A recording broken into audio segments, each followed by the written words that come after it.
আসসালামু আলাইকুম। আজকে চলে আসছি একটি ছোট রান্না বান্নার ভিডিও নিয়ে। তো তোমরা দেখতে পাচ্ছ আমি এখানে সবজি তুলতে চলে আসছি। আমার এখানে পুঁইশাক গাছ বুনেছিলাম, তো এখানে প্রচুর পরিমাণ পুঁইশাক হয়েছে।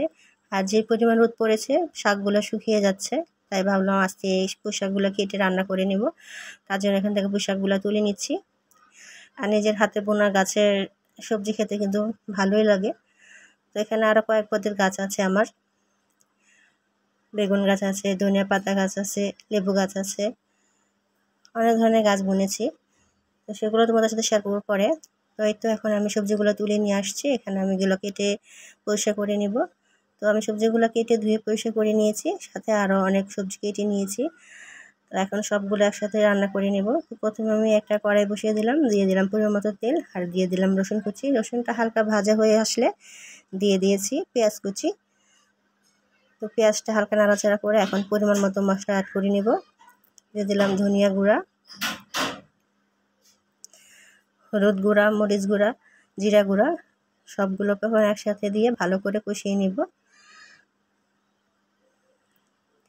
এখানে দিয়ে দিচ্ছিলাম মুসুরির ডাল, ডালটা আমি আগেই ধুয়ে রেখেছিলাম, দিয়ে এটা ভালো মতো এখন মশলার সাথে কষিয়ে নেব।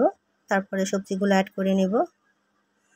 তাই তো আমি সবজিগুলো ধুয়ে রেখেছিলাম, এখন সবজিগুলো দিয়ে দিচ্ছি। পুঁই শাকটা আগে দিয়ে দিলাম, তারপর এখানে যে আলু, সিম, বেগুন, লাউ আরও অনেক ধরনের সবজি কেটে রেখেছিলাম, সবগুলো একসাথে দিয়ে দিলাম।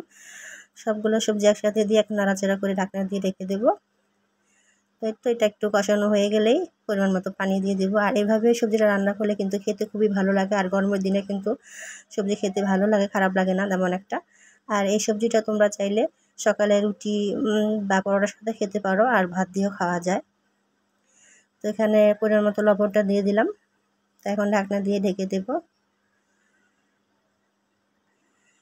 তো এই তো আমার সবজিটা কিন্তু হয়ে আসছে, আর দেখতেও খুব সুন্দর হয়েছে, কালারফুল, কালারটা খুব সুন্দর আসছে। তো আমার ভিডিও যদি ভালো লাগে তাহলে অবশ্যই লাইক, কমেন্ট অ্যান্ড শেয়ার করে দেবে, আর আমার পেজটা অবশ্যই ফলো করে আমার পাশে থাকবে, আর কমেন্ট করে জানাবে আমার রান্না, আমার ব্লগ ভিডিওগুলো তোমাদের কাছে কেমন লাগে।